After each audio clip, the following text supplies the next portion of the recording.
Hi, everybody. I'm Matt Bird. And I'm Steve Bird. And this is Marvel Reread Club.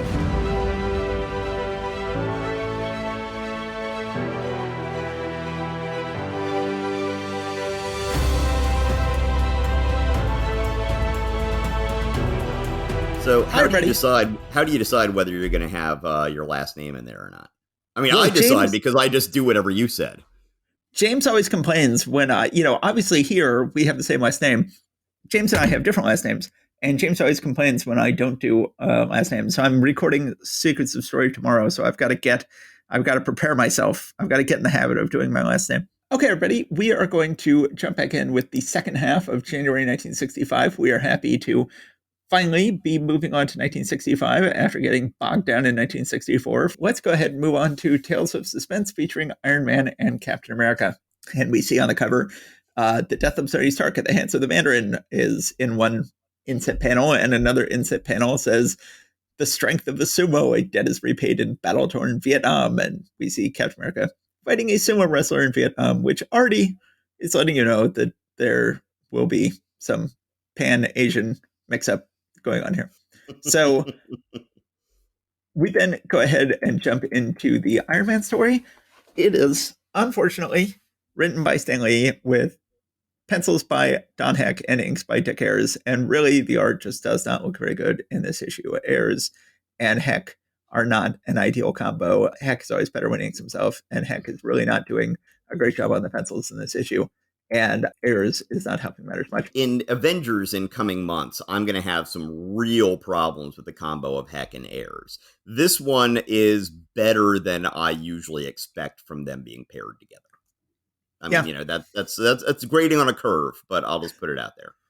So we begin with Pepper and Happy are resigning. They still think that Iron Man has killed their boss or mysteriously made their boss disappear. And so they are quitting in disgust. And then they're like, now we're going to investigate what really happened. It's like, wouldn't you want to keep your jobs if you were going to investigate what really happened? And then they go to the cops and tell the cops, hey, you got to do something about it. The cops are like, what do you mean? We don't even have any evidence of a crime. Happy then decides, well, I guess the next thing to do is to break into Tony Stark's house and see if we can find any evidence there. So then he breaks into the house only to find Tony Stark there in bed, recuperating, and says, of course it's me, you big lug. Didn't Iron Man tell you not to worry about me? Yeah, but we didn't believe him. We thought, next time, don't think. I told you Iron Man could be trusted.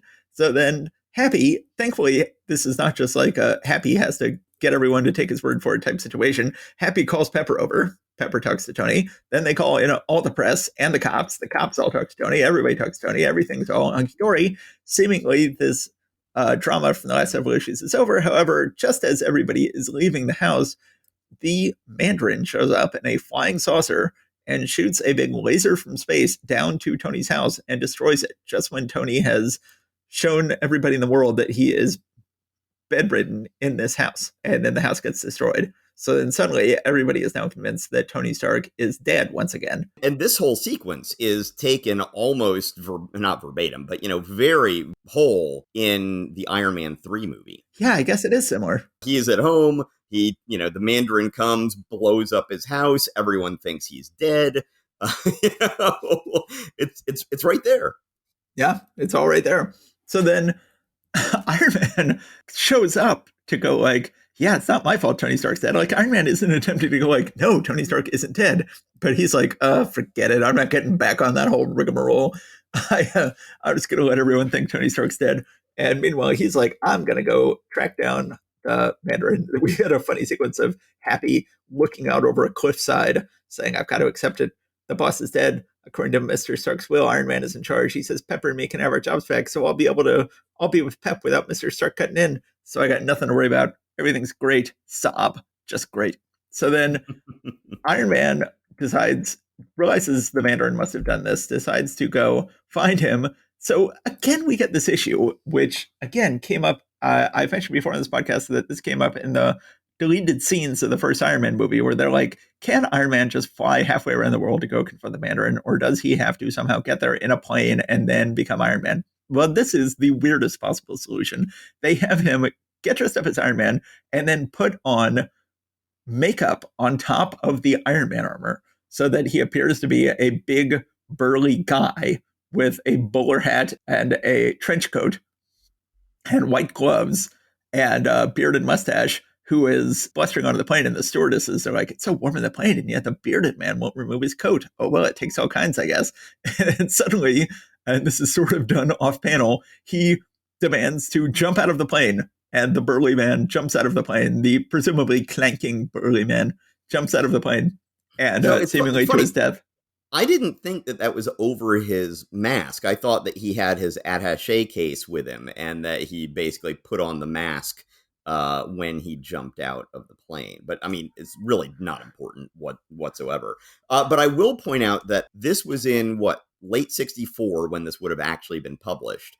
And in 68 through 72, there was a massive spike in plane hijackings. And so that was like 4 years after this is when that started. And apparently lots of them were like basically robberies. And then they would go and, hold up people on the plane and then go and open the escape hatch out the back and have a parachute and parachute out. Yeah. This is a regular thing, not just D.B. Cooper. He was just the greatest of them. But this would be in a few years. So even not just post 9/11, but even 5 years later, this probably would have been something that would have gotten somebody looked at a little bit more. So then Iron Man somehow manages to finally make it to the Mandarin's palace. He sees a huge giant outside dressed up in monk's robes and thinks it's a robot, but then it beats him up and he says, oh, no. There's endless confusion as to whether this is a robot or not. Convinces himself it's not a robot. Somehow that helps him get defeated. And then the Mandarin's like, he didn't know that you really are a robot. And then Iron Man wakes up. The Mandarin has tied him up somehow, which you wouldn't think would do much good against Iron Man. And then the Mandarin says, now I will tell you my origin. And then we end on a cliffhanger as the Mandarin. Then he started monologuing. Then he started monologuing. Exactly. A perfectly serviceable issue. As you say, it does get turned into Iron Man 3 to a certain extent, so it gets some points for that because that's a fun movie. But it sort of brings to a nice culmination all of the back and forth about Pepper and Happy not trusting Iron Man, which sort of reaches its apotheosis here. And I'm looking forward to the Mandarin's origin, so it's perfectly fun. Yep, absolutely. Okay, let's go ahead and move on to Captain America. So Captain America, here we are in Vietnam, and it's interesting. There's a general sense here that the Viet Cong is a legitimate organization. We begin with, I think that the general sense in America at the time was that, this was all basically, the Red Chinese were taking over the peaceful people of Vietnam, and there wasn't really any such thing as the Viet Cong. There was no native resistance within the country of Vietnam to the American presence. But no, they're given a lot of respect in this issue. So the storyline here is that Cap was saved by a black serviceman in World War II, and now that black serviceman's younger brother is an airman who has been being held captive by the Viet Cong, not the North Vietnamese, in Vietnam. And now Captain America has to go parlay with them to try to secure the release of the brother of the man who saved him, which is a good, they've had a hard time coming up with ways to come up with Captain America stories.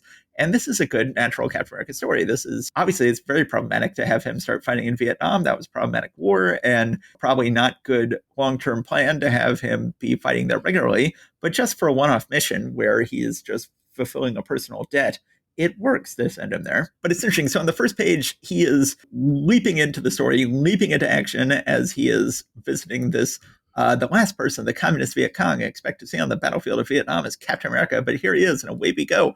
But as he's leaping in, he's got his shield in his hand, and he says, hold your fire. Can't you see I'm unarmed? And it's like, you're unarmed, dude. Your shield is one of the all-time most offensive weapons in existence. Like, you just go through your whole life going like, what? You can't shoot at me. I'm unarmed. I've just got my shield. And then whap, whap, whap, you just throw your shield at everybody and knock them out. Yeah, pretty much. He allows himself to be taken prisoner by the Viet Cong. They say, oh, well, you have to fight us a little bit first before we let you meet our general, which he happily does. and then impresses them enough where then he's taken deeper into the sort of Viet Cong village to meet the general. He sees the black serviceman, Jim Baker, who he's come to rescue, and then they bring the general out. And then you get to the big problem with this issue is that the Vietnamese general, the Viet Cong general, is a sumo wrestler, which of course, sumo wrestling, not actually a Vietnamese martial art. Hey, it's all the same. The Mandarin is a master of karate. Yes, true.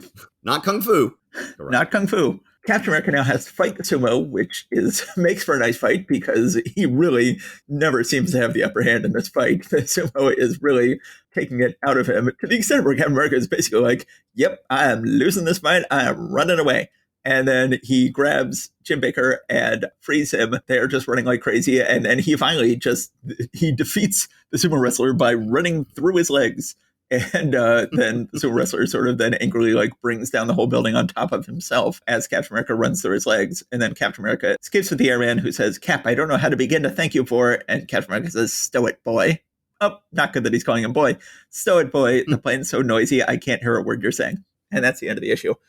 I think that this was a good issue. In some ways, this is Captain America dealing with fallout from World War II and dealing with messier politics of the world as it is now is going to be a big driver of Captain America's stories going forward for the next 60 years. Sort of that conjunction of I'm sort of the person who deals with fallout from World War II stories, and I'm the person who deals with juxtaposes that simpler good war with the messier wars America is fighting now is something that will come up a lot. And I think this is a good story. Yeah, I really like this. And yeah, that's a good point that you made about this being sort of what will actually work for Captain America going forward. It's not like they're like, and we're just going to be on that from this issue on, but this is the first time they really hit on this concept of the character in modern times that would end up propelling it forward. That would allow him to be relevant, I guess, in a 1960s world. I think in a recent episode, I pointed out that there was I think it was a cop in Spider-Man who was, or maybe it was somebody in Fantastic Four. There was somebody who was, as we talked about, just sort of an incidental, what was the term that you used in terms of a black man who, like, the whole point wasn't like, oh, here's a black man and here's his story about, being black in America, but just, oh no, here's a professional who happens to be here who's here for some reason, and he's a black man because black people have jobs too and are out in the world. Yeah, I think I said casual diversity or something like that. There you go. The way you introduced this character here is you said, oh yes, he's Captain America was rescued by a black serviceman in World War II, and now his younger brother is here, and so he's going and doing that. It's never really mentioned that Jim is black, if I'm not mistaken.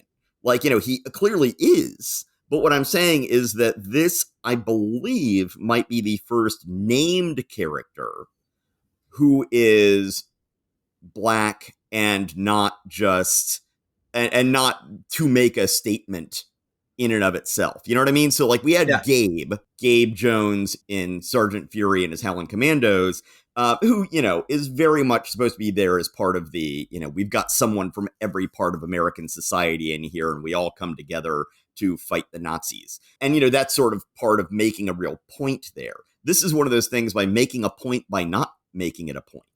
You know what I mean? And then you ruin it by having Captain America call him boy in the last panel. You know what? They're trying.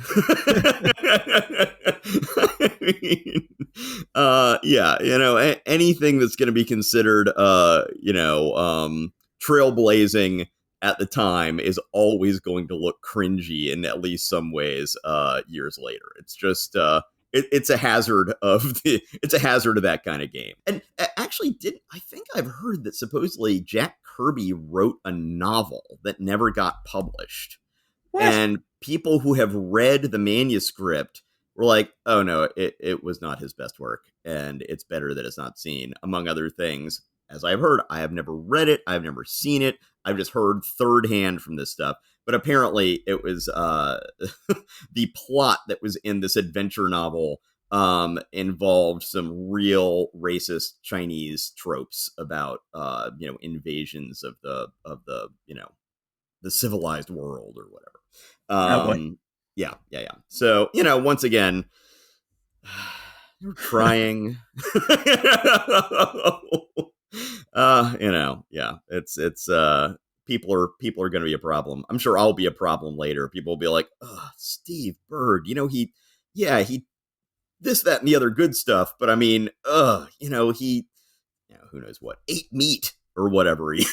Something that in the future might be, who knows." All right. So overall, I really like this story. Yep. So back to me. So we're doing Tales to Astonish next. Is that correct?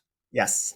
All right. So we start off with Giant Man, sensationally superb story by Stan Lee, absolutely adorable art by Carl Burgos. I'm going to call shenanigans on that one here. Yeah. Incredibly imaginative inking by Chick Stone and logically lovable lettering by S. Rosen. So it starts out with Giant Man practicing his shrinking and growing to get it faster as fast as possible. And Wasp is timing him with just like an analog stopwatch. She says, "Congratulations, Blue Eyes. You just broke your own record. You shrunk to ant size and then zipped up again in less than 1 microsecond," which she measured with something that looks like a pocket watch. So, okay, sure, why not? Then Giant Man is doing some training by putting these heavy weights on himself. Instead of just, being steel weights, he somehow uses size stuff to go ahead and shrink stuff down smaller so it's got the same weight in a smaller, I don't know. Anyway, one way or the other. Then some cops come by. Yeah, the chief wants to see it at headquarters. So then Giant Man just leaps out the window. Of course, he still has that sort of skyhook thing, and apparently Jan did not remember because she freaks out when he jumps out the window.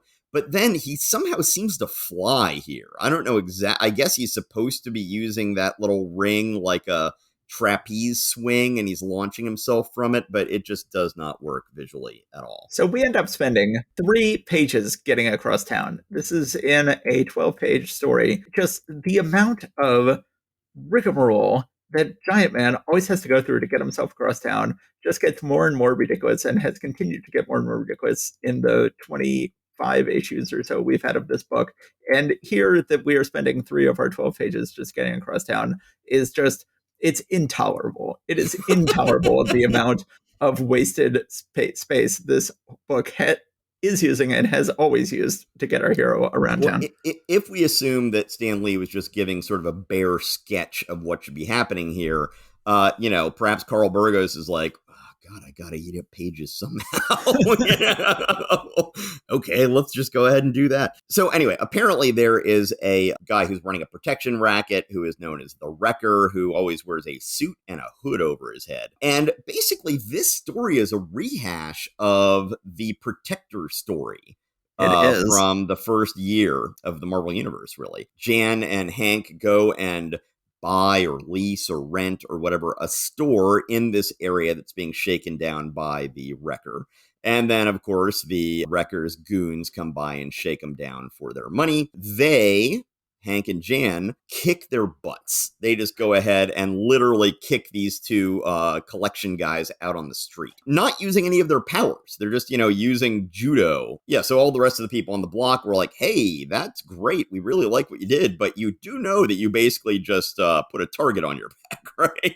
This guy's going to come back and kill you, and it'll probably be worse to us, too." Giant Man then goes and finds the Wrecker. They're having a big fight. He sprays some insecticide at Jan because apparently she's an actual insect. Then at one point, the Wrecker. I would not like to have, if I were tiny, I would not like to have a regular size can of DDT shot in my face, or being the size I am now, I would not like to have a gigantic can of DDT shot in my face. When I was, I think between high school and college, I went down to Hilton Head with some friends for a, weekend getaway thing. And at one point we were coming back to our condo, our vacation condo, and we got stuck behind the mosquito spraying truck. Yes. When there was the West Nile virus panic, I one time was stuck in New York City behind the mosquito spraying truck for like 20 blocks, and I couldn't figure out how to get away from it. Yeah.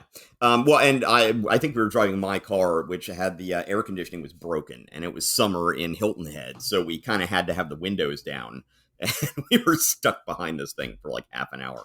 Probably caused all sorts of brain damage or whatever. Anyway, yeah. So then the wrecker has a bear trap that is snapping Giant Man's ankle, but then he uses what he was doing earlier to shrink down and grow again so quickly that the thing doesn't snap on his ankle. It's all pretty dumb. Yeah, he defeats the wrecker, and then he and Jan kiss because he thinks that she's hurt. And so he kisses her, and then he's like, "Oh, no, I was trying to revive you with mouth-to-mouth resuscitation." And she says, "Whatever you want to call it, Dreamboat, I hope it becomes habit-forming." And then at the end, she's saying, "Now I know to make him kiss me more often, I'll pretend to be unconscious." Yeah, what a Okay. healthy relationship. Yes, indeed. Completely. Okay. Wait, where you skipped over, it turned out who the wrecker is. So this whole Right. issue is very much like let's party like it's 1962, and this is like remember the Marvel comics of 1962? Well, now you can relive them, and it turns out that the wrecker underneath the mask was the guy who sold us the sword and told us about how bad the wrecker was, which was a sort of nonsensical twist that they had at the end of several comics back in 1962, and now it's all back. They're, Yeah. and yeah, this whole story is very similar to the story of the Protector, right down to Hank starting his own storefront. And, Yes.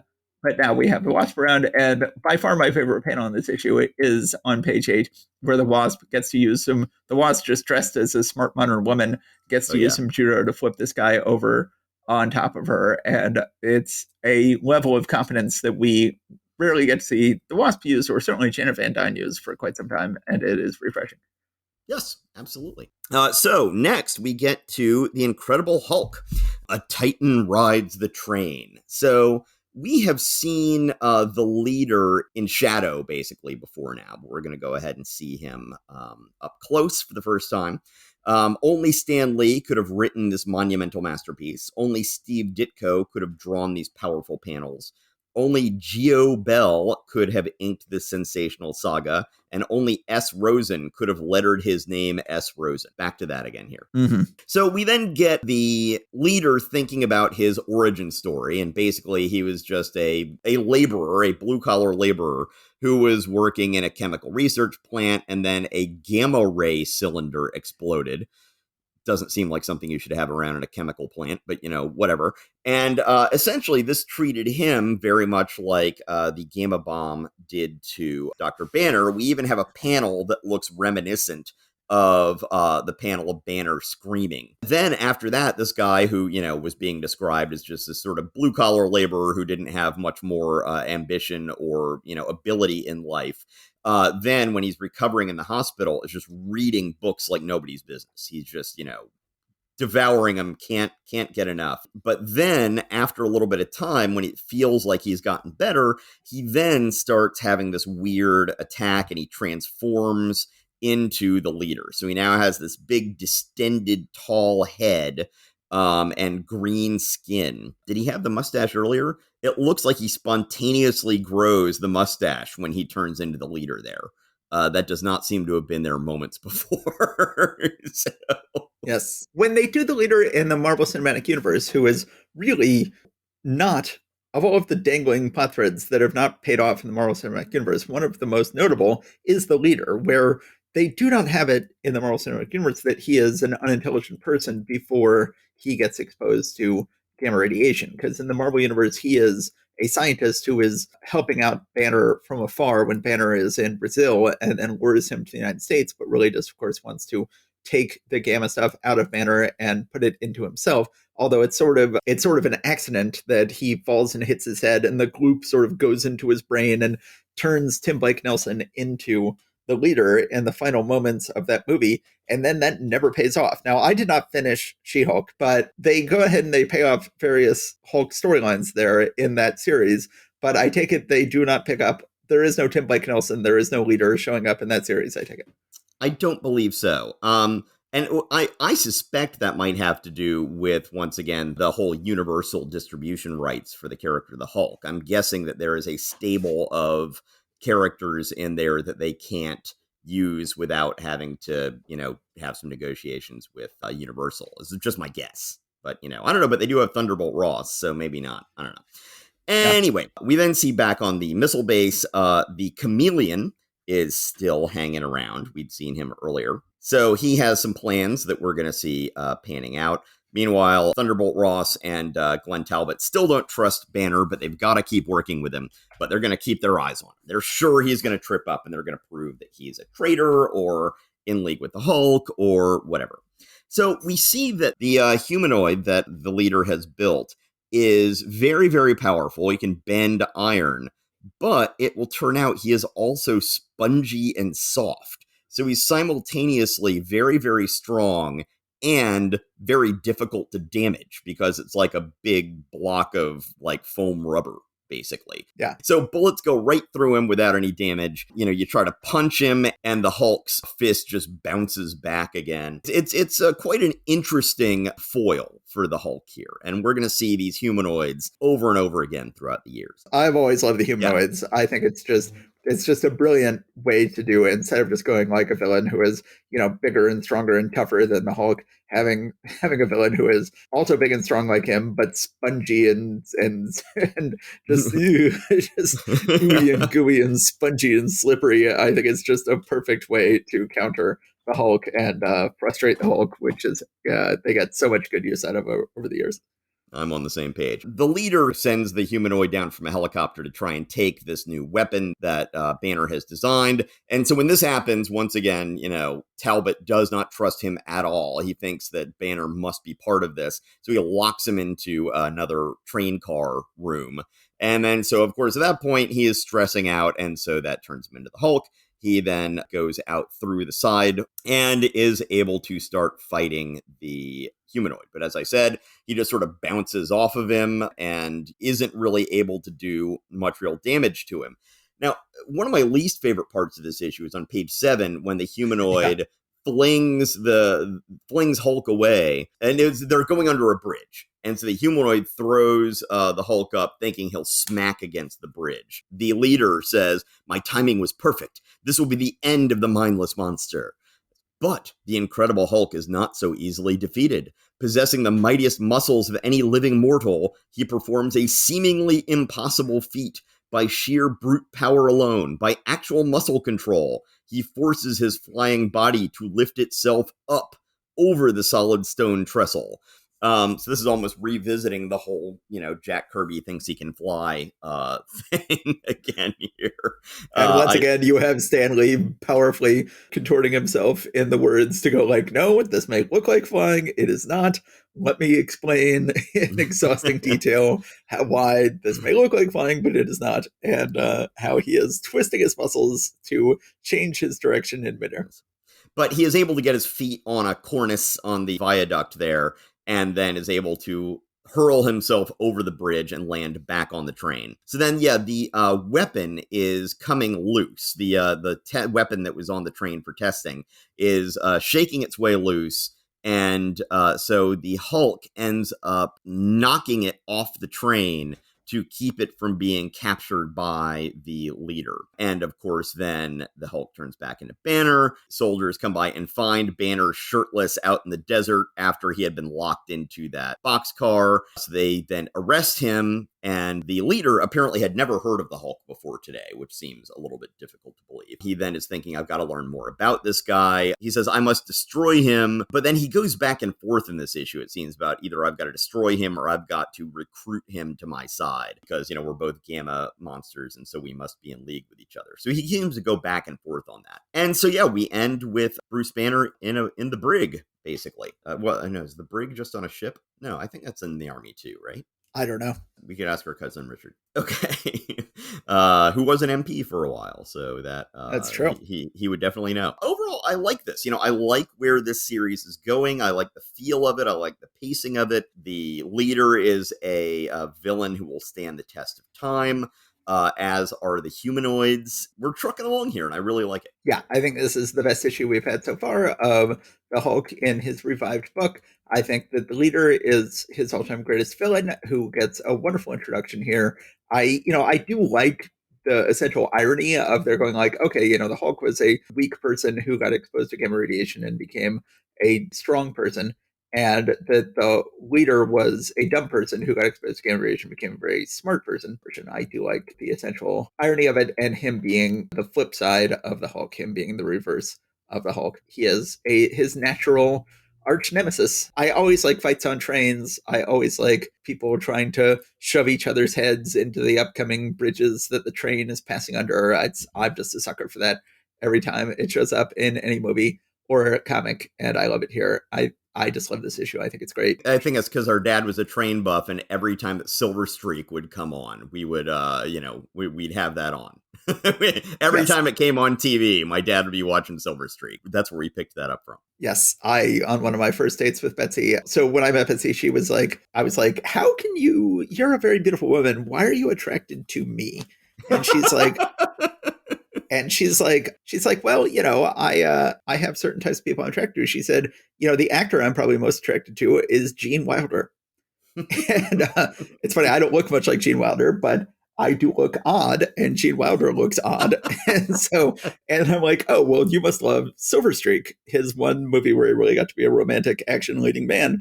And she was like, no, I've never seen it. So then one of our first dates, we watched Silver Streak. Nice. I think you just gave our dad a copy of Silver Streak on DVD for Christmas, yes? I did. It's one of my favorite movies. And of course, the great Patrick McGowan is in it. So many of my favorite people are in that movie. And oh, you want blackface? We've got blackface.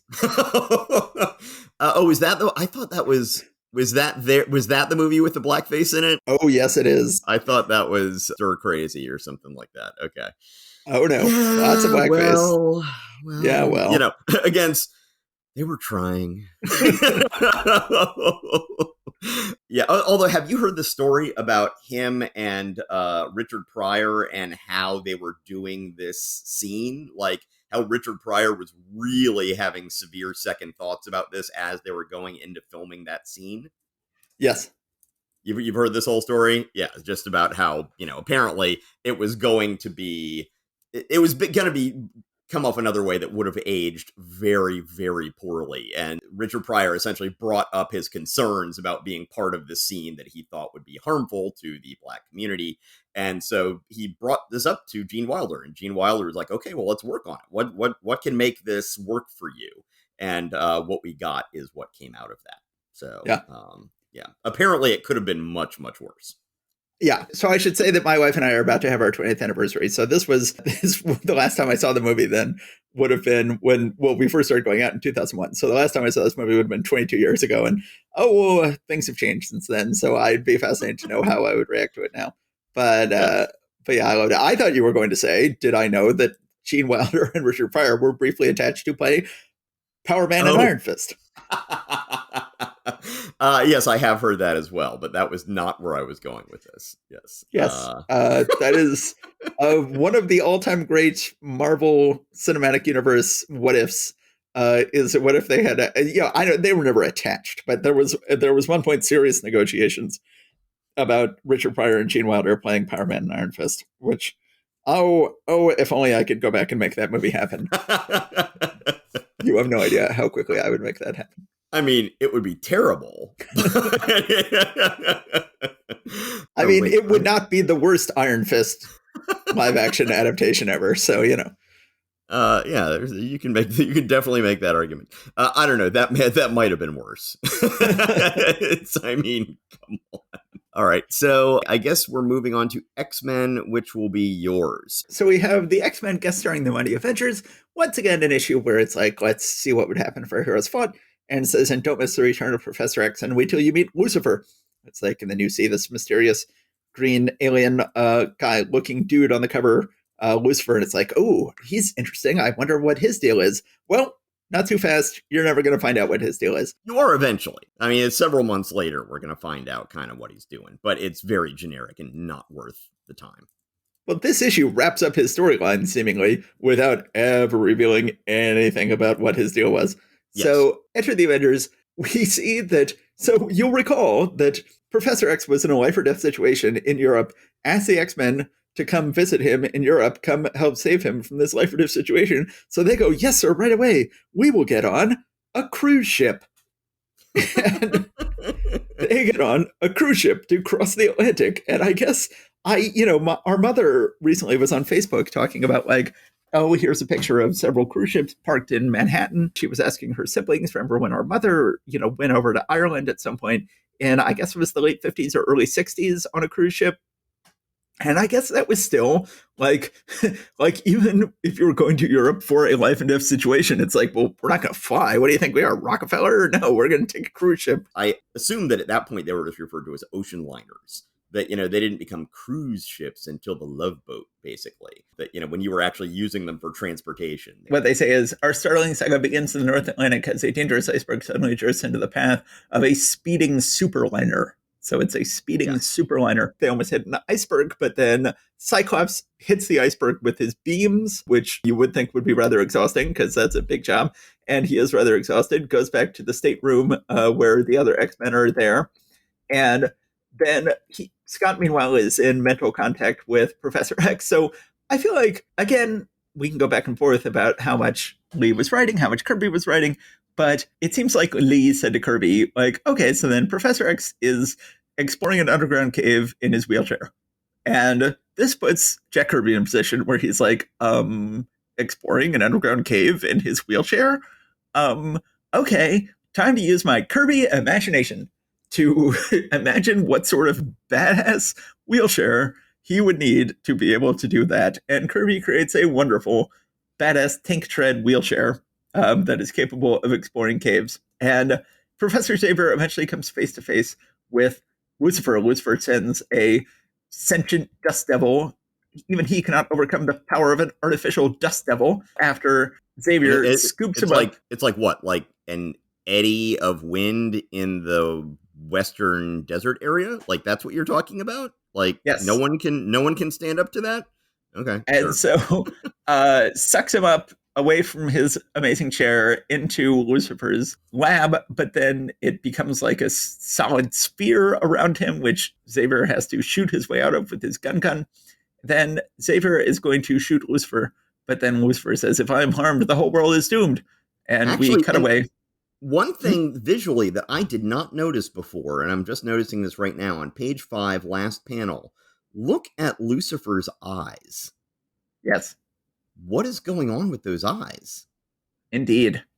I mean, generally, Lucifer just looks like, as I think I said in the episode that did not survive, but generally I think of Lucifer as looking like a dollar store Magneto. It's just like, okay, whatever. But yeah, those eyes do look really weird when you see him up close. So it turns out that this whole fight with Lucifer is happening in a cave beneath a Bavarian village. Or Balkan. What do they have the Bavaria Balkan confusion still going on here? Yes. I forget exactly where, but yes, there was one place I noted, somewhere near a nearby Bavarian village. But at one point here, when they're describing where the caves are, they say, deep in the Balkan mountains or something like that. So, Bavaria, Balkans, whatever. They're the same. Same difference. So then the X-Men have been ordered there by Xavier. Oh, here it is. Sorry. It's on page 4, panel 1. I have finally located the hidden cave of Lucifer. Now, here, in the heart of the Balkans, I face my most crucial battle. And then there's a Bavarian village. Yes. Okay, I'm sorry for interrupting. Go on. So then the X-Men have shown up in this village in their civvies to try to find Xavier and help him. But then the Avengers show up too. The Avengers have been led there by Thor's hammer. Thor's hammer has been following strange impulses all the way from America to this village. And apparently he is detecting whatever Lucifer is up to. And he has led the Avengers there. Well, then you get to a very funny sequence where they run into an American tourist who is sort of shocked to find them there and is sort of freaked out by them. And then they tell him he'd better leave, and he takes off. When the Wasp lands on its little jaunty driving hat, he zooms away in terror, arrives where the X-Men are in their civvies, and is explaining to them, like, quick, call the police, the army, anybody. There's monsters back there, creatures with wings, hammers, shields, even giants. And then they're like, oh, we'll check it out, mister. And then Warren rips off his shirt and flies away with his wings. And the guy's like, oh, no, wow, what have I gotten into? Next, I'll be seeing pink elephants and gremlins. Gangway, I'm taking the next plane back to Ohio. And he drives That is away. a delightful sequence. That is, yeah, fantastic. So then we cut back to Xavier, who now was first explained to him that if my heartbeat stops, then there is a giant bomb here, which is well drawn by Kirby, that will go off and blow up the entire planet if my heart stops. So you cannot use your gun on me like you wanted to. And But of course, have the Xavier, X-Men ever murdered anyone before? I mean, they've lobotomized plenty of people, but I mean, it's like, oh, if my heart should stop, and it's like, oh, we can't do anything to him. What, if I can't murder him, then and later they then say, oh, if anything happens to my heartbeat, so it's weird. well, and Xavier quickly realizes, like, yeah, I've got mental powers. I didn't need to shoot him with a gun anyway. Like, what was I even thinking? But first, Lucifer tries to send a force bolt to go kill the X-Men. Xavier has to outrun it. Now, of course, his psychic self can just fly. Well, you would think it wouldn't even have to fly. You think he could just speak directly into their minds. But there's an actual funny Kirby panel of Xavier physically outrunning the force bolt with his mental projection, leaping across the countryside. He warns the X-Men just in time that they should scatter and disperse because this bolt's about to hit them. They become the X-Men. Always, of course, important to humiliate Jean whenever you can. And there is a wonderfully humiliating bit where she is Marvel Girl reporting Cyclops. Why? What's wrong? He says, look out. You'll stumble into that hole in front of you. She thinks, oh, there's not enough time to sidestep, but by telepathically putting that log over it, I can step down in safety. Well done, Marvel Girl. So Yeah. Jean Grey dealing with all sorts of problems like holes. But so then holes that it's easier to go ahead and use her brain to place a piece of wood over than, I mean, she's clearly like 3 steps away when this happens. And she's like, I can't move. Yeah, yes, it's it's a problem. So then Xavier tells the X-Men the Avengers have shown up to help, which would be good, but they might stop Lucifer's heart, which would blow up the whole world. So you have to stop the Avengers. So as excuses that Stan Lee comes up with to get the heroes to fight each other, this one isn't so bad. This is a genuine misunderstanding. And you can understand why this could come to blows. So it leads to a massive fight as the two teams are just walloping each other and have a lot of fun doing so. Top of page 13, you got a great, huge panel of everybody fighting each other simultaneously. Meanwhile, Xavier is like, oh, right, I've got mental powers. Why don't I just use those against Lucifer? Which he does and defeats him quite handily and easily. Makes him go unconscious. His heart's still fine. Xavier then is able to tell everybody, like, oh, stop fighting. Problems all taken care of. I forgot I had powers that could easily handle this situation. They go ahead and stop fighting. And you would think at this point the X-Men would go like, okay, we've just heard the story from Xavier, and it turns out we really need like expert weapons people. Do you Avengers happen to have any weapons experts who could help us defuse this bomb? But no, instead they go like, I've run out of my 10 minutes. Instead they go like, okay, Avengers, you just go home. We'll take care of this. And you have a funny panel on page 16 where Kirby has to draw in one panel, the Avengers go home. And he shows them all sort of marching out of the panel like, we are going home. Yeah. And how they got there is never addressed, or how they're leaving, because always in the Avengers' own book, there's all these things about like, oh, they have to get there separately. And so it's like, so are we now going to have, Captain America going to an American Army base and getting a cargo plane to take him home? And, Hank and Jan stowing away on a plane once again. Yeah. Who knows? But we do hear the Wasp go, it wasn't all a waste. I did get to meet that dreamy angel. And then she thinks, oh, I'm wasting my time as usual. Hank is too smart to act jealous. So it's sort of old school Wasp there, which I guess makes sense because it's Kirby Wasp and Kirby hasn't been doing Wasp for a while. So then the X-Men then go down into the cave to go meet back up with Professor X. Professor X is explaining that before Lucifer wakes up, we've got to disable this bomb. He sort of climbs up on the bomb, which is tricky without the use of his legs, and is figuring out exactly how the innards work so he can tell Scott exactly where to shoot his I-beams to dismantle the bomb, which they do. And then Lucifer wakes up. And this is another thing that has become a real sickness with Marvel Comics. This has just become a real problem. And then, like, they're just not putting these people in jail. And it's like, we can't kill them and we can't put them in jail. So we just have issue after issue where it's like, well, now that we've defeated you, you'll feel so humiliated that you'll never do anything evil again. So goodbye, you can go home now. And it's like, that's such a lame way of ending an issue. Like, put him in jail or kill him or have them get sucked into another dimension or something. But don't just have like they go, you have merely seen a diabolical scheme go up in smoke, but I have been deprived of the use of my legs all these years due to you. Our account is not yet settled, and now go. Then Lucifer, he's smart enough to go, then why am I not harmed? Why am I free to leave? And Xavier has to explain, because we X-Men are pledged never to cause injury to a human being, no matter what the provocation. It is enough that you have been defeated for the first time in your evil career. It is enough that you will always know there is no place on Earth that is too remote to escape the retribution of the X-Men. And then Bobby, Iceman, thinks, logically enough, I'd still like to know who he really is, but I guess the Prof will tell us in his own good time. But even though this menace is seemingly ended, there's never been any explanation of who Lucifer is. This issue seemingly wraps up the storyline without ever revealing who Lucifer was or what his deal was or how he caused Xavier the use of his legs or anything. It's so tremendously frustrating. And indeed, we get to see Lucifer do very few evil things. Just a tremendously lame villain. He's just there, man. He doesn't have a thing. He doesn't get to do his thing. He doesn't have an explanation of, motivation or Weltanschauung or any sort of a, reason for being. It is just tremendously lame. However, it is fun to get to see the X-Men fight the Avengers.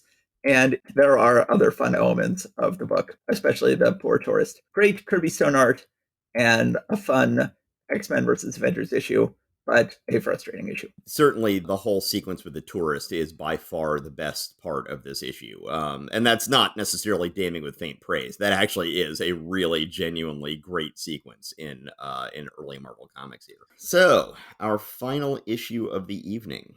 Avengers number something. What is it here? Avengers number 12. This Hostage Earth.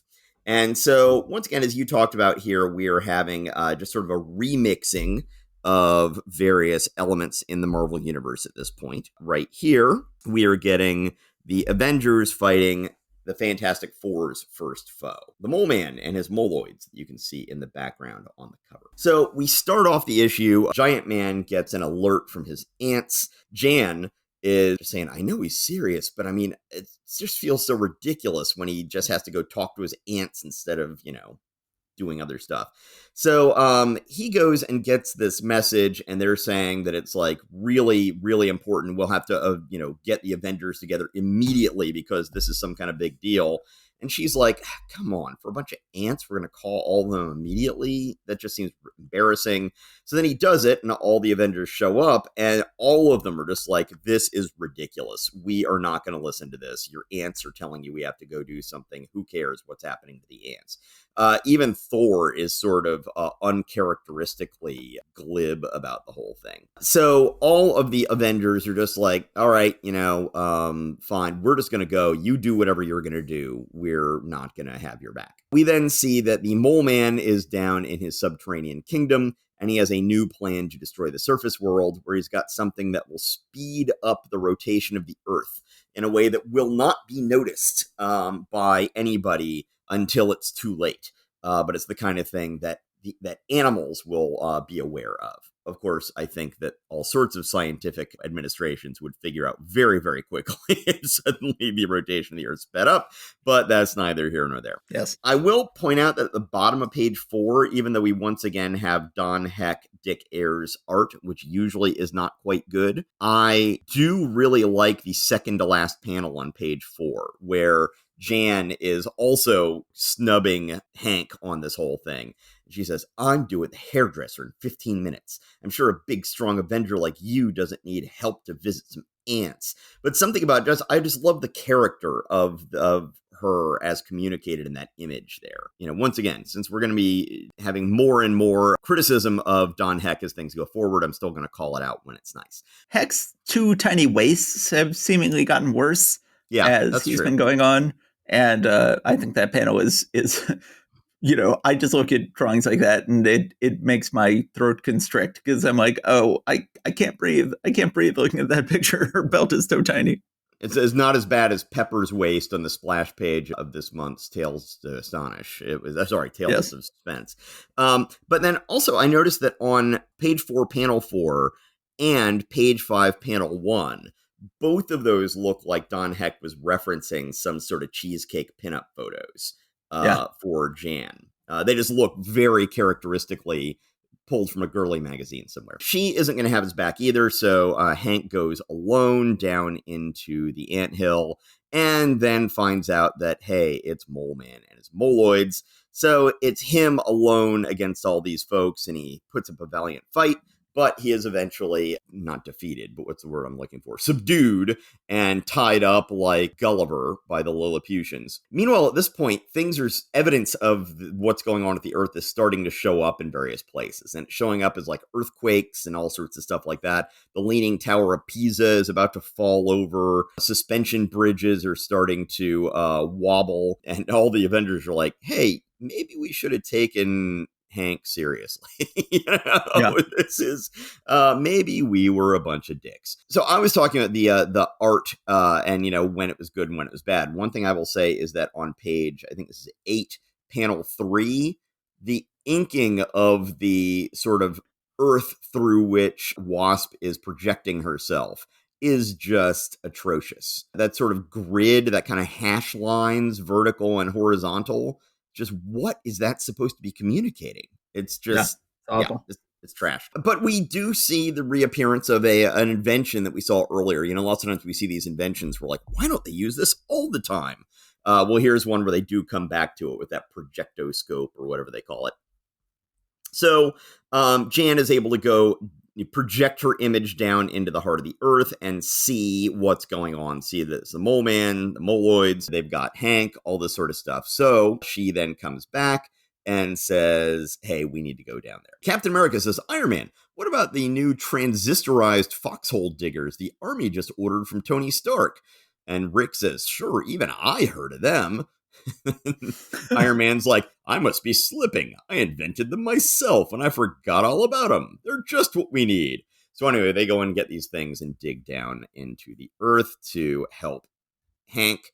So they get down there, and we get to see a lot of nice action sequences of Captain America demolishing moloids, and Jan is trying to, but once again, there's some gas that's going to go ahead and get rid of her. But then Iron Man's able to save her with his repulsor rays by repulsing the gas.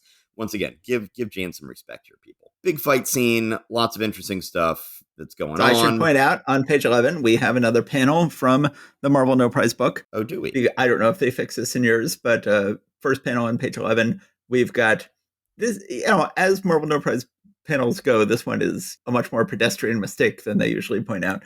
But you just have the Moloid is shooting a flamethrower at Iron Man, and Iron Man is supposed to be thinking this, but instead the Moloid is thinking it. The Moloid is thinking, I'm being sprayed with a flamethrower. If it heats my iron kimono much more, I'll roast in here. And so then they took the time. I'm not sure it was worth their notice, but they took the time in the Marvel No Prize book to ridicule that for having the Moloid thinking that instead of Iron Man. They did not fix that. That is still that way. Let's see. And it gets a little confusing here because they're down in the core of the earth, and then suddenly Captain America and the rest of the Avengers are all back up on the surface. And I'm not. No, just Captain America and Rick go back up to the surface.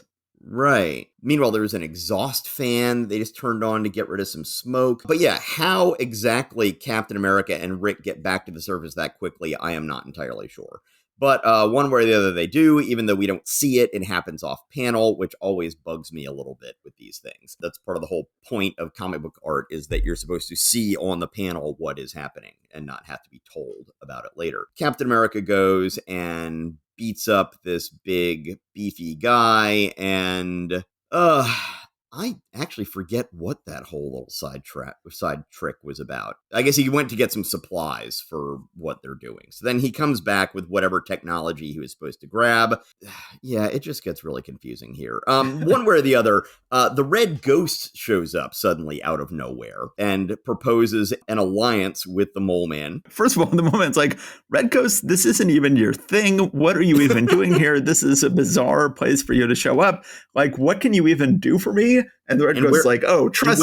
And where are your apes? Where are your apes? And the Red Ghost is like, you just leave that to me. You just don't worry about where my apes are, and you just don't worry about what I can do for you. There's plenty I can do for you. And in fact, he does nothing at all. He just shows up, is instantly defeated along with the Mole Man. And what is he doing in this comic? It is totally bizarre. Yes. On page 17, we have an interesting panel of Iron Man pulling a gun from the side panel of his torso there, which looks neat, but doesn't really seem to make that much sense. But then, yeah, once again, it's these things that are sort of off panel that kind of bother me. So on page 18, panel 2, meanwhile, the macabre mole man, as yet unaware of his prisoner's escape, prepares to renew his attack upon the Avengers. He says, these hyper-ionic rockets can stop anything that lives. But it just looks like it's something on a TV screen. It just, I can't quite make out what's going on there. Again, I just don't think that Don Heck is cut out for a team book. It's just No, not he's really his not. thing. And Dick Ayers is not his best inker either. One way or the other, eventually Iron Man literally wraps up the moloids in some kind of metal sheeting, and then the Mole Man and the Red Ghost get away in some sort of a vehicle here, or they think they do. They're trying to get away, but then Giant Man stops their escape, and yes, and then at the end, the Mole Man and the Red Ghost turn on each other because they both think the other one was useless and dead weight to them. So at the end, it says, "So you see, nobody's perfect. But if you're a true Marvel madman, then you knew that all the time, didn't you?" Yeah, this is not the best issue, and this is kind of the direction the Avengers are going to be going in, unfortunately. Yeah, this is a truly terrible issue. There's absolutely nothing to recommend about this issue. It is just awful art throughout, just a completely nonsensical story. You know, I felt for you as you suffered through that, trying to make sense of it. Why Captain America is suddenly back on the surface fighting goons. It makes absolutely no sense. Throwing in the Red Ghost on page 15 is just a complete Hail Mary pass. Like, okay, you know, what are we even doing here? Makes no sense. Never, ever should you see the Red Ghost without his super apes. They are your better half. Red Ghost, never go anywhere without them. This issue is just a complete incompetent mess that falls apart and should be quickly forgotten. So a couple other things I took some visual notes on. On page 7, when the Avengers are realizing that they had made a mistake and should have believed Giant Man, they're having their big roundtable meeting, and they're all saying, "Oh man, we should have been better at this." So then Jan says, "Well, as this week's acting chairman," oh, okay, good. She actually has some responsibility. "As acting chairman, I put it to a vote. What do we do?" Yeah. Not, "As acting chairman, I suggest we do this. Can we put this plan of action to a vote?" No, it's just like, yeah, so I asked the guys what to do. But then, to be fair, she does then come up with the best solution. Iron Man says, "You can't exactly take a bus to the center of the Earth," and she says, "There is a way. Remember our image projector?" And he says, "Of course." Captain's like, "Image projector?" She says, "We used it in the past in our search for the Hulk." So she does get to cleverly come up with the solution. That is a good point. Another point, when Mole Man sees that she has projected herself down there, he's saying, "Alert the guards. There is another at the gates. I sense that this one is a female." It's like, what? And do they think a girl can succeed where Giant Man has failed? Well, we hope so. Oh, yes. In terms of the Avengers and how they get to various places, there was one panel here where, and once again, all this stuff happening off panel. Within minutes, a speedy, specially chartered jet delivers the remaining 2 team members to the chosen site. "Say, Cap, who pays for that chartered jet? Us or the Avengers Petty Cash Fund? We can discuss that at our next meeting, little lady. Right now, I have a hunch we'll soon be facing more pressing problems." But once again, it's just... Uh, It's a mess. yeah. Also, there's, once again, with Jan not really being treated with respect. At one point, when Giant Man is imprisoned and she finds him, "Oh, Hank, you're alive." He says, "Look out, honey, behind you. Power dive, Jan, as I've taught you. Now." And then, "Perfect. Now head for that forward switch on the control panel below you." She says, "Yes, sir, boss." And then he says, "Push it. Harder. Harder." Okay, that's getting a little creepy. "It's the only thing that will free me. I'm bathed in an anti-cybernetic ray in here." She says, "I can't do it. It's too heavy. There, it's open." But one way or the other, the whole thing about like, oh, yes, well, you can save the day if you follow my instructions to the letter as I bark them at you. It's like, Yes. come on, people. So frustrating. One of Stanley's worst instincts as a writer is to have the men telling the women what to do. This issue of the Avengers is not great, and so we're ending on a low note. Yes.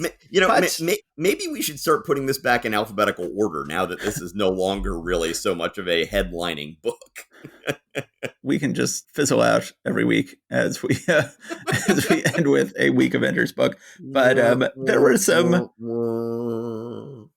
were I would say probably the best book this month would be The Hulk. The Hulk has a classic game-changing story this month. Nobody else really knocked it out of the park. If we want to go back to our last episode, the Fantastic Four versus Gideon was an excellent issue, but this was a okay month for Marvel Comics. Yeah. But as we've talked about, our whole thing is sort of going back and looking at how many duds that existed back in these early days, but they just keep on chugging on through it and just like, okay, that doesn't work. Let's do this time. And, they eventually accumulate enough good stuff that they build the Marvel universe that we know and love. So, Yes. but those misses are a part of that building process. And so that's why I still like going back and reading some of those things. Yep. Yeah. Okay, well, hopefully, once again, this episode we have just recorded will be problem-free. Certainly, you did not sound like Max Headroom today, so hopefully that means that things have turned out just fine. Of course, now I'm having this panicking thing like, did I hit the record button? Yes, I did. I just went back and double-checked, but I almost had a heart attack for a second. I'm like, oh my god. So we hope to have David Baldeón back on in a way that our beloved listeners will be able to actually hear. And I've also got a couple other folks that I want to have on, some other friends who are comics professionals in one way, shape, or form to be on in coming months as well. That would be great. Yeah. Okay. Well, thank you everybody for listening. We always appreciate it. I don't know if this will still be true by the time this episode comes out, but at the moment, we're having another COVID spike around here. So I've gone back to wearing a mask when I'm dealing close with people. Take care of yourselves out there, everybody, between that and all sorts of other stuff going on in this modern world. So stay safe out there, and we hope to see you back here again next episode. Great. See you then. Take care.